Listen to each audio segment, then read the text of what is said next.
चलिए आज हम देखते हैं विषय कौन कौन से दिए गए। जो 73वां संविधान संशोधन हुआ उसमें मैंने आप लोगों को बताया था कि 29 विषय ग्राम पंचायतों को दिया गया। ये बहुत ही इम्पोर्टेंट है। 73वें संविधान संशोधन में क्या जोड़ा गया, कब हुआ, ये तो मैंने आपको पहले बताया। कौन कौन सी चीज़ें, नई नई चीज़ें उसमें डाली गई।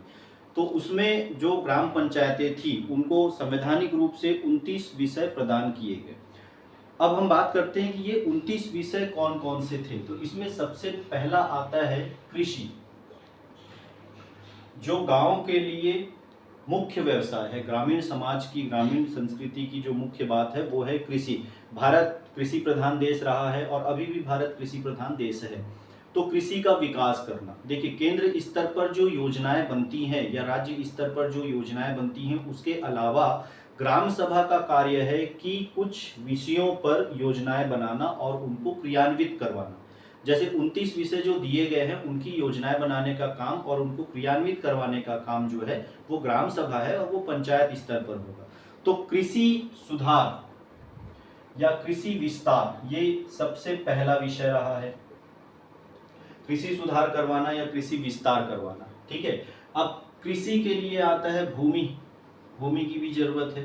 तो भूमि का सुधार और भूमि की सुरक्षा, ये इसका दूसरा विषय है। ग्राम पंचायत कृषि भूमि के सुधार का और कृषि भूमि की सुरक्षा का कार्य करेगा। ये ग्राम पंचायतों के लिए विशेष निर्देश दिया गया है। तीसरी बात आती है सिंचाई, क्योंकि अब कृषि के लिए आवश्यक चीज है सिंचाई। सिंचाई के लिए आवश्यक है जल प्रबंधन। तो जल प्रबंधन, सिंचाई के लिए जल प्रबंधन की व्यवस्था करना, जल प्रबंधन की व्यवस्था करना, लघु सिंचाई की व्यवस्था करना, ये ग्राम सभा का कार्य है। जैसे राज्य सरकार जो भी सिंचाई की व्यवस्था करेगी, राज्य सरकार जो भी बांध बनाएगा या डैम बनाएगा वो सीधा सीधा क्रियान्वित होगा गाँव के लिए। अब गांव के लिए उनकी व्यवस्था करवाने का काम जो है वो ग्राम सभा का है या ग्राम पंचायत का है। चौथा चीज है हमारा जो पशुपालन है। जो प्राथमिक, द्वितीयक और तृतीयक क्षेत्र है, तो अभी ये सब चीजें प्राथमिक क्षेत्र की चल रही। देखिए प्राथमिक क्षेत्र, द्वितीयक क्षेत्र और तृतीयक क्षेत्र जो हम लोग इकोनॉमी में पढ़ते हैं। तो प्राथमिक क्षेत्र में आपका कृषि आ जाता है, प्राथमिक क्षेत्र में ही आपका पशुपालन आ जाता है। तो पशुपालन में क्या क्या चीजें जुड़ी गई है, तो पशुपालन में डेयरी, मुर्गी पालन, मुर्गी पालन की व्यवस्था करना, ये चौथा विषय जो है दिया गया। मतलब डेयरी की व्यवस्था करना, पशुपालन से संबंधित चीजें जो है वो व्यवस्थित करना। अगला आता है इसमें मछली पालन। मछली पालन, जब हम क्रांतियों के बारे में बात करेंगे तो इसमें फिर आपको देखना पड़ेगा कि कौन सा क्रांति किसके लिए, जैसे मछली पालन के लिए कौन सी क्रांति आई है, ठीक है, कौन से पालन के लिए कौन सी क्रांति आई है। तो इसको भी आपको डिटेल में थोड़ा सा पढ़ना पड़ेगा, ठीक। आपके सिलेबस में वो भी चीज है। तो ये है मछली पालन, पांचवा। और जो आपका छठवा आता है सामाजिक वानिकी, सामाजिक वानिकी का प्रबंधन, सामाजिक वानिकी का प्रबंधन, सामाजिक वानिकी का प्रबंधन करना, ये भी ग्राम पंचायत के कार्यों के अंतर्गत ही आता है। जैसे सामाजिक वानिकी के प्रबंधन में वन प्रबंधन जो है ना, सामाजिक जो ग्रामीण जंगल है उसमें सामाजिक वानिकी का जो प्रबंधन किया जाएगा वो किस तरीके से किया जाएगा। और इसी से संबंधित एक विषय और आता है लघु वन उत्पाद। ये लघु वन उत्पाद का जो प्रबंधन करना होता है, लघु वन उत्पाद का प्रबंधन करना है तो वो भी ग्राम पंचायत का कार्य आता है। तो ये है इसका सातवां विषय, ठीक। आठवां है लघु और कुटीर उद्योग। आठवां जो आएगा लघु और कुटीर उद्योग की व्यवस्था करना। उद्योगों की जब हम श्रेणी में जाते हैं तो उद्योगों की श्रेणी में बृहत उद्योग आता है, मध्यम उद्योग आता है, फिर लघु उद्योग आता है। तो जो ग्राम पंचायत को जो विषय मिले हैं उसमें ग्राम पंचायतों का लघु और कुटीर उद्योग की बात आती है। तो ये जो प्रश्न है कि ग्राम पंचायतों से संबंधित उद्योग कौन सा है, तो ग्राम पंचायतों से संबंधित उद्योग आपका लघु उद्योग है और कुटीर उद्योग है ना। तो कुटीर उद्योग की जो स्थापना करना है या लघु उद्योग की जो स्थापना करना है वो ग्राम पंचायत का कार्य है। देखिए, लघु उद्योग या कुटीर उद्योग का अपना एक बहुत बड़ा महत्व है। सबसे बड़ा महत्व ये है कि लघु और कुटीर उद्योग से ग्रामीण अर्थव्यवस्था को गति प्राप्त होती है। जैसे ग्राम पंचायत का कार्य तो है कृषि से संबंधित योजनाएं बनाना। अब कृषि से संबंधित योजना तो बन गया, तो अब कृषि के जो उत्पाद हैं वो कृषि के उत्पाद, जैसे जो कृषि का जो प्राथमिक उत्पाद है ना, जैसे गांव के लोग जो हैं वो धान बोते हैं, तो आज के ज़माने में तो ये है कि गांव के लोग धान बो के सीधा सीधा धान को अपना बेच दिए, उससे पैसा कमा लिए। या फिर दूसरा तरीका ये होता है कि लघु और कुटीर उद्योग लगाकर उसको एक प्रोफेशनल तरीके से मार्केट में बेचे। तो इसकी भी व्यवस्था करने का कार्यक्रम जो है वो ग्राम पंचायतों का है। और भारत जैसे बड़े देश में, जैसे हम बड़े बड़े देशों की जो अर्थव्यवस्था की बात करते हैं, तो भारत में भी ये चीज़ सोचा गया कि हर घर हर उद्योग, एक जो बात आती है कि हर घर में एक उद्योग होना चाहिए। तो ये उद्योग किस टाइप का होना चाहिए? भारत जो है वो कृषि प्रधान देश रहा है और आगे भी भारत कृषि प्रधान देश रहेगा, क्योंकि भारतीय अर्थव्यवस्था में सबसे बड़ा चीज़ जो है वो अर्थव्यवस्था का कृषि का क्षेत्र रहा है। यदि हम लोग अभी वर्तमान में कोरोना पेंडेमिक की भी बात करें तो कृषि क्षेत्र जो है वो बस धनात्मक में था, बाकी सारे क्षेत्र द्वितीयक और तृतीयक क्षेत्र जो थे अपने ऋणात्मक मूल्यांकन में चले गए थे। मतलब वहाँ कोई खास हुआ नहीं, क्योंकि सारे उद्योग धंधे बंद थे कोरोना के समय में, तो तृतीयक क्षेत्र। लेकिन हमारा जो कृषि का क्षेत्र रहा वो काफ़ी पॉजिटिव रहा और उससे अच्छे रिस्पांस मिले। ठीक है, तो इसको एक तकनीकी रूप से आगे बढ़ाना, हमारे यहाँ कृषि जो है वो पारंपरिक टाइप की कृषि है, तो उस पारंपरिक टाइप की कृषि से हटकर, पहले ज़माने में तो कृषि और भी पारंपरिक हुआ करती थी, आज के समय में तो ये है कि कृषि एक तकनीक में आगे आ चुका है और जो उत्पाद हैं वो हमको बहुत सारे ऐसे उत्पाद देखने को मिलते हैं। ठीक है, तो जो मार्केट में हैं, पहले ज़माने की बात करें और अभी की बात करें तो ये 73वां संविधान संशोधन आया और ग्राम पंचायतों को जब ये कार्य मिला लघु और कुटीर उद्योग की स्थापना करना, तो कई सारे ग्राम पंचायत ऐसे रहे जिन्होंने अपने स्तर पर बहुत अच्छा कार्य किया है। उन्होंने कुटीर उद्योग लगाए, उन्होंने लघु उद्योग लगाए और उसका एक बहुत बढ़िया रिस्पॉन्स भी सामने आया। तो ये ग्राम पंचायतों का कार्य है और ये जो कार्य है संविधान ने बहुत सोच समझकर इसको रखा हुआ है। देखिए, कुटीर उद्योग यदि अच्छे लेवल पे बन जाता है और हर गांव में कुटीर उद्योग हो, हर गांव में लघु उद्योग हो, तो भारत की अर्थव्यवस्था बहुत अच्छी बढ़ेगी। भारत का जो जीडीपी है वो बहुत अच्छा ग्रोथ करेगा। इससे दो फायदे होंगे। पहला फायदा ये होगा कि लघु और कुटीर उद्योग लगने से भारत की जो ग्रामीण अर्थव्यवस्था है वो बढ़ेगी, बेरोजगारी की समस्या कम होगी। सबसे बड़ी बात यह है कि गांव के लोगों में आज जो हमको प्रचंड बेरोजगारी की समस्या देखने को मिलती है ना, कि किसानी में काम की 4 महीने की जो किसानी होती है, 4 महीने के बाद में बाकी जो 8 महीने होता है वो आदमी बेरोजगार रहता है। मनरेगा जैसे कुछ चीज़ें योजनाएं बनी हुई हैं जिसमें उनको रोजगार की प्राप्ति होती है, पर उसमें भी बहुत अच्छा विकास नहीं हो पाता है। तो ऐसी चीज़ें की जाए जिससे लोगों को रोजगार मिले। तो इसके लिए लघु और कुटीर उद्योग है, जैसे खादी ग्राम उद्योग की स्थापना जो ग्राम पंचायत है वो ग्राम पंचायत खादी और ग्राम उद्योग की स्थापना कर सकता है। इसके अलावा कुटीर उद्योगों में जो छोटे छोटे राइस मिल हैं वो कुटीर उद्योग लगाया जाता है, या इसके अलावा जो तेल निकालने के जो उद्योग हैं वो उद्योग आप लगा सकते हो। इसके अलावा जो छोटी छोटी चीज़ें बनाने के जो उद्योग है, जो कृषि से संबंधित उद्योग है, उसका बहुत अच्छा व्यवस्था किया जा सकता है यदि ग्राम पंचायत चाहे तो, यदि सरकार चाहे तो, और इससे लोगों को रोजगार की प्राप्ति भी हो सकती है। ठीक है, ये जो महात्मा गांधी जी ने एक भारत की जो कल्पना की थी वो कल्पना को साकार करने के लिए इस विषय को यहाँ पर रखा गया। तो कहीं ना कहीं ये जो लघु और कुटीर उद्योग की जो बात महात्मा गांधी ने कही थी कि गांव में एक कुटीर उद्योग होना चाहिए, गांव, उन्होंने बड़े उद्योगों के बारे में उतनी बात नहीं की जितना उन्होंने देखा कि गांव में यदि कुटीर उद्योग बने और वो कुटीर उद्योग सफल रहें तो देश का विकास वैसे ही हो जाना है। ठीक है, तो उद्योगों के क्रम में लघु और कुटीर उद्योग किया जा सकता है। जैसे इससे पहले का जो एक विषय था, जैसे पशुपालन हो गया या डेयरी की हो गया या मछली पालन हो गया, तो ये गांव में बहुत अच्छे से इसको किया जा सकता है।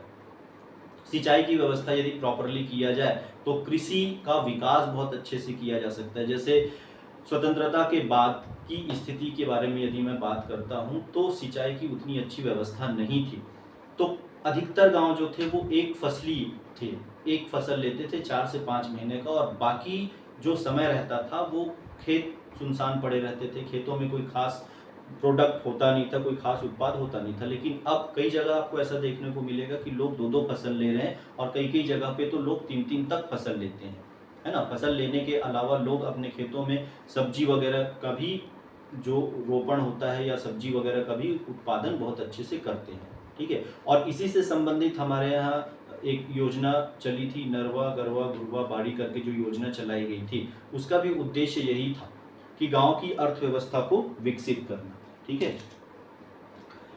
9वां है आवास, ग्रामीण आवास की व्यवस्था करना। ये पंचायत का एक प्रमुख कार्य है कि ग्रामीण आवास की व्यवस्था पंचायत को करनी पड़ेगी। देखिए, गांव की स्थिति और शहर की स्थिति में काफी भिन्नता है। शहर में जो आवास, हालांकि शहरों में भी आवास की योजनाएं चलती हैं, लेकिन गांव में आवास जो है उसका जो योजना बनाना है, उसका जो क्रियान्वयन है वो बहुत आवश्यक है। पहले के ज़माने में जो गांव के जो घर हुआ करते थे वो उतने अच्छे नहीं हुआ करते थे, या आवास से संबंधित जो समस्याएं होती थी वो समस्याएं होती थी, और आज भी बहुत गांव ऐसे हैं जहां आवास से संबंधित जो समस्याएं हैं वो हुआ करती थी, है ना। तो आवास से संबंधित जो समस्या है, उस समस्या को क्या करना है, हटाना है। 10वां है पेयजल की व्यवस्था करना। पेयजल उचित प्रबंधन, व्यवस्था और उचित प्रबंधन, ये एक मुख्य कार्य है। पहले जमाने में मुझे अभी भी याद है कि लोग जब गांव में रहते थे तो गांव में 1 या 2 बोरवेल हुआ करता था, या कभी कभी तो कई गांव ऐसे थे जहां बोरवेल नहीं हुआ करते थे। तो वहाँ पे लोग पेयजल की व्यवस्था कैसे करते थे, तो वहाँ पे लोग बहुत दूर तक जाते थे, तालाब से या नदी से पेयजल की व्यवस्था वहाँ पे हुआ करती थी। तो तालाब और नदी का पानी जो है वो कई बार स्वच्छ नहीं रहता था, तो बीमारियां जो होने के चांसेस बहुत होते थे। तो इससे 2 फायदे होते हैं। यदि पेयजल की व्यवस्था अच्छे से होती है, जैसे आज के डेट में देखा जाए तो बहुत सारे गांव ऐसे हैं जहां नल की व्यवस्था हो गई है, नल तक पानी आता है। बहुत सारे गांव ऐसे, जैसे खासतौर पे गर्मी का जो अभी का दिन है उसमें लोगों को पेयजल की बड़ी समस्या हुआ करती थी, है ना। हम लोगों में से बहुत सारे लोगों ने ऐसा देखा भी होगा, बहुत सारे लोग आज भी गांव से जुड़े हुए हैं, गांव के लोग हैं। तो ये व्यवस्था करने का कार्यक्रम जो है ग्राम पंचायत का है, और यदि कहीं ग्राम पंचायत ये व्यवस्था नहीं करता है तो आप अपने स्तर पर पंचायतों को बता सकते हो, ग्राम सभा में जाके आप उस चीज़ को बोल सकते हो कि पेयजल की व्यवस्था होनी चाहिए। तो ये स्थानीय निकाय के लिए बहुत आवश्यक चीज़ है। पंचायत क्या करेगा, पेयजल की व्यवस्था करेगा। इसके अलावा ईंधन, पशु चारे की व्यवस्था करना, ईंधन की व्यवस्था करना, पशु चारे की व्यवस्था करना, ठीक है। ईंधन जो होता है उसकी व्यवस्था करना, पशु चारे की व्यवस्था करना। इसके अलावा सड़क का प्रबंधन,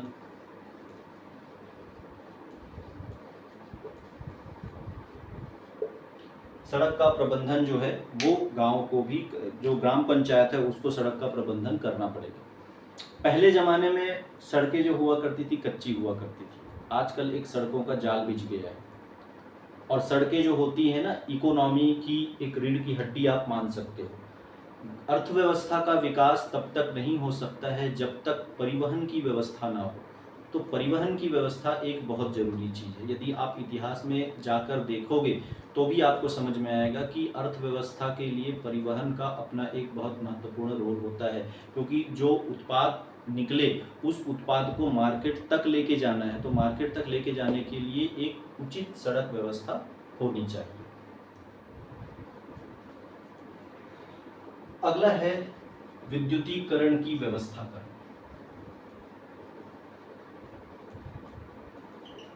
इलेक्ट्रिसिटी पहुंचाना, गांव-गांव तक विद्युत की व्यवस्था करनी है। तो ये ग्राम पंचायत का कार्य होता है कि विद्युत की व्यवस्था करनी है। जहां पर लाइट नहीं है वहां लाइट की व्यवस्था करना ग्राम पंचायत का कार्य है। हालांकि ये राज्यों के सहारे ही होता है जो भी कार्य होना है, लेकिन उनकी व्यवस्था करने का काम जो है ग्राम पंचायतों का कार्य होता है। अब विद्युत जो है या तो वायरों के सहारे से, और जहाँ पर वायर नहीं जा पाते हैं वहाँ पे आप सोलर सिस्टम लगा के, कई जगह पे ये चीज़ें देखने को आजकल गैर परंपरागत ऊर्जा की जब बात आती है तो सोलर सिस्टम जो है ये महत्वपूर्ण गैर परंपरागत ऊर्जा स्रोत में शामिल होता है। तो इसकी भी व्यवस्था करना, बिजली की व्यवस्था करना ग्राम पंचायत का कार्य होता है। ठीक है। गैर परंपरागत ऊर्जा स्रोत, अभी मैंने बताया ना, गैर परंपरागत ऊर्जा स्रोत की व्यवस्था करना, जहां पर हम बिजली के तार नहीं बिछा सकते। कई कई जगह ऐसा है जहां तार नहीं जा पाता है, जैसे कुछ पहाड़ी क्षेत्र है, कुछ पर्वतीय क्षेत्र है जहाँ पर व्यवस्था नहीं हो पाए। खास तौर पे छत्तीसगढ़ की मैं बात करूँ तो बहुत सारे जंगली एरिया है, जैसे आप बस्तर की तरफ जाओगे या आप उत्तर छत्तीसगढ़ की तरफ भी जाओगे तो बहुत जगह ऐसा है जहाँ पर ये व्यवस्था नहीं हो पाता है। तो वहाँ ग्राम पंचायतों का कार्य है कि गैर परंपरागत ऊर्जा जो है, जैसे जंगल में रहने वाले लोग हैं, अब उनको बिजली तक पहुंच देना है, तो बिजली तक पहुंच देने के लिए यदि वहाँ पे लाइट की व्यवस्था नहीं हो पा रही है तो क्या करना है, सोलर सिस्टम के सहारे वहाँ लाइट की व्यवस्था करवानी है। तो ये ग्राम पंचायत का कार्य है। अगला कार्य है गरीबी उन्मूलन। 15वां जो है हमारा गरीबी उन्मूलन का कार्य है। गरीबी हटाओ, यह सबसे महत्वपूर्ण कार्य है। अब गरीबी हटाने के लिए क्या करना पड़ेगा, तो गरीबी हटाने के लिए उद्योग लगाने पड़ेंगे। गरीबी हटाना है तो उद्योग लगाना पड़ेगा, या कुछ ऐसी योजनाएं आपको बनानी पड़ेंगी जिससे लोगों को रोजगार की प्राप्ति हो। जैसे मनरेगा एक बहुत बड़ा और एक विस्तृत योजना है, पूरे विश्व का सबसे बड़ा एक योजना आपका मनरेगा आता है ना। तो इन योजनाओं को जो केंद्र सरकार ने बनाया या जो राज्य सरकार ने बनाया, या अपने स्तर पर ग्राम सभा या ग्राम पंचायत भी ये योजनाएं बना सकती है कि उन लोगों को जो गरीबी में जी रहे हैं उनको गरीबी कैसे, क्योंकि जब तक लोगों के पास रोजगार नहीं होगा तब तक उनकी गरीबी दूर नहीं होगी। जैसे छत्तीसगढ़ में भी देखा जाए तो 70% सीमांत किसान है। अब वो सीमांत किसान जो है इतना ही उत्पादन कर पाते हैं जिससे उनकी स्थिति चल पाती है। बाकी समय वो उनकी जो एक लाइफ स्टाइल होनी चाहिए वो लाइफ स्टाइल उनकी नहीं है, वो गरीबी में जिंदगी जी रहे हैं। तो एक ग्राम पंचायत का उत्तरदायित्व है कि उनकी गरीबी उन्मूलन के लिए योजनाएं बनाएं प्रॉपरली। अगला आता है शिक्षा। शिक्षा में है प्राथमिक और माध्यमिक शिक्षा, ये आप याद रखेंगे। उच्च शिक्षा नहीं, प्राथमिक और माध्यमिक शिक्षा की व्यवस्था करना। प्राथमिक स्कूल हो गए, माध्यमिक स्कूल हो गए, जिन जगहों पे प्राथमिक स्कूल नहीं है या जिन जगहों पे माध्यमिक स्कूल नहीं है, ग्राम पंचायत या ग्राम सभा जो है उसके लिए योजनाएं बनाए और राज्य सरकार को एक सिफारिश दे कि भाई यहाँ पे योजनाएं बननी चाहिए। आप लोगों ने देखा होगा कि स्थानीय स्तर पर नेता जो हैं, स्थानीय नेता जो हैं, उनका एक बहुत बड़ा रोल भी यहाँ पर दिखाई देता है ना। ग्राम सभा जो है सीधा सीधा स्कूल का गठन नहीं करेगा, लेकिन ग्राम सभा जो है उनके लिए शिक्षा की व्यवस्था करेगा। और शिक्षा की व्यवस्था कौन करेगा, जो राज्य सरकार है। तो जो शिक्षा की व्यवस्था की गई है इसको मूल अधिकार में भी शामिल किया गया है कि 6 से 14 वर्ष के बच्चों को निःशुल्क और अनिवार्य शिक्षा दिया जाए। मतलब प्राथमिक और माध्यमिक स्तर पर जो मूल अधिकार दिया गया है उसको क्रियान्वित करने का कार्यक्रम जो है वो हमारे ग्राम पंचायत का है। तकनीकी और व्यावसायिक शिक्षा, तकनीकी शिक्षा और व्यावसायिक शिक्षा, ये भी महात्मा गांधी जी की एक सोच रही। महात्मा गांधी जी ने बताया था कि हर व्यक्ति ना तो इंजीनियर बन सकता है ना तो डॉक्टर बन सकता है, और सच्चाई यही है। तो ग्रामीण स्तर पर तकनीकी और व्यावसायिक शिक्षा की व्यवस्था करवाने का जो दायित्व होता है वो दायित्व जो है वो ग्राम पंचायतों का दायित्व है। ठीक है, पंचायत स्तर पर व्यावसायिक शिक्षा प्रदान करना और तकनीकी शिक्षा प्रदान करना। इसके बाद का कार्यक्रम है हमारा पौड़ शिक्षा। पौड़ शिक्षा कार्यक्रम। अब बच्चों के लिए शिक्षा की व्यवस्था करने के अलावा जो असाक्षरता है, मतलब जो पढ़े लिखे लोग नहीं हैं, उन पढ़े लिखे लोगों को भी पढ़ाना है। कम से कम इतना पढ़ाना है कि वो चीज़ों को समझ सके, वो चीज़ों को पढ़ सके, वो अपना एक सिग्नेचर कर सके। तो उसके लिए कार्यक्रम चलाया गया था पौड़ शिक्षा अभियान। ठीक है। इसके बाद भारत में शिक्षा की व्यवस्था, इसके बाद भारत में जो शिक्षा है वो काफ़ी स्तर तक बढ़ गया। अगला होता है हमारा पुस्तकालय। पुस्तकालय की व्यवस्था करना, लाइब्रेरी की व्यवस्था करना, ये ग्राम पंचायत का कार्य है। अगला है सांस्कृतिक कार्यक्रम की व्यवस्था करना। सांस्कृतिक कार्यक्रम की व्यवस्था करना, सांस्कृतिक कार्यक्रम के माध्यम से लोगों को शिक्षा देना। अब है स्वास्थ्य। स्वास्थ्य में प्राथमिक स्वास्थ्य की व्यवस्था करना।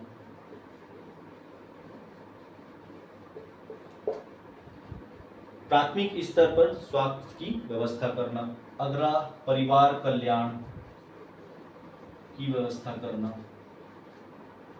परिवार कल्याण, परिवार नियोजन की जो व्यवस्था होती है, महिला और बाल कल्याण की व्यवस्था करना। इसमें से कुछ कुछ विषय जो है वो एक दूसरे के साथ मैंने जोड़ के बता दिया, लेकिन है तो 29 विषय टोटल। कुछ कुछ विषय जो है जैसे लघु उद्योग और कुटीर उद्योग मैंने आपको एक साथ बता दिया, तो ये अपने आप में दोनों अलग अलग हैं, ठीक है। परिवार कल्याण है, महिला कल्याण और बाल कल्याण की व्यवस्था है, ये दोनों अलग अलग हैं। तो इस तरीके से कुछ कुछ चीज़ें मैंने आपको एक साथ बताया है। जैसे ST/SC कल्याण, देखिए जो विषय दिया गया है उसमें ST/SC महिला और बाल कल्याण ये है, OBC कल्याण नहीं है। तो क्या नहीं है, इसको भी थोड़ा सा ध्यान रखना है। जैसे तकनीकी शिक्षा तो है, ग्रामीण स्तर पर तकनीकी शिक्षा है, ग्रामीण स्तर पर व्यावसायिक शिक्षा है, लेकिन उच्च शिक्षा की व्यवस्था ग्राम पंचायत नहीं करेगा। तो उच्च शिक्षा की व्यवस्था जो है राज्य स्तर पर होनी है। जैसे इंजीनियरिंग कॉलेज लगाना, मेडिकल कॉलेज लगाना, ये जो मेडिकल कॉलेज की बात करना, मेडिकल कॉलेज लगाना या BSc के जो भी कॉलेजेस की बात है वो राज्य स्तर पर होना है। तो इसके लिए ये पंचायत जिम्मेदार नहीं होगा, ठीक है। मंडियां और मेलों का आयोजन, आप लोग गांव में रहते होंगे तो आप लोग गांव के मेले घूमते होंगे, गांव की मंडियां जो है वो आपने देखा होगा। तो इसका जो आयोजन होता है वो भी ग्राम पंचायत के माध्यम से होता है। अगला है सार्वजनिक वितरण प्रणाली, ये व्यवस्था करवाना जो है ग्राम पंचायत का प्रमुख कार्य है, सार्वजनिक वितरण प्रणाली की व्यवस्था करवाना। और अगला है पंचायत की संपत्ति की देखरेख, पंचायत की संपत्ति की देखरेख। तो ऐसे कुल 29 विषय दिए गए। तो ये 29 विषय मैंने आपको बता दिया है, और 29 विषय में से बहुत सारे विषय तो ऐसे हैं जो आपको पता होगा कि ग्राम पंचायत कौन कौन से स्तर पर करता है। आपको क्या करना है, आपको उन विषयों को थोड़ा देख लेना है जो विषय ग्राम पंचायत का नहीं है। जैसे मैंने बताया ना, उच्च शिक्षा जो है ये ग्राम पंचायत का विषय नहीं है। प्राथमिक स्वास्थ्य, महिला कल्याण, बाल कल्याण, ST/SC कल्याण, ये पंचायत का काम है। OBC कल्याण के बारे में पंचायत कुछ नहीं बोलता है, ठीक है। तो इस तरीके से पंचायत जो है वो योजनाएं बनाएंगी, खासतौर पे ग्राम सभा। योजना बनाना और योजना क्रियान्वित करने का कार्यक्रम जो है ये किसका है, ग्राम सभा का है, ठीक है। और एक महत्वपूर्ण चीज मैं आपको बताता हूँ कि 73वां संविधान संशोधन लागू करने वाला पहला राज्य जो था वो है मध्य प्रदेश। ये इंपॉर्टेंट पॉइंट है। 73वें संविधान संशोधन की वीडियो में ये चीज नहीं है, तो आप इस चीज को जरूर नोट करके रखना इस वीडियो में कि 73वां संविधान संशोधन जब लागू हुआ तो उसको लागू करने वाला कौन है, मध्य प्रदेश, ठीक है। तो ये 29 विषय मैंने आपको डिस्कस किया। अगले वीडियो में हम और आगे बढ़ेंगे और आगे चीजों को देखेंगे, ठीक। Thank you.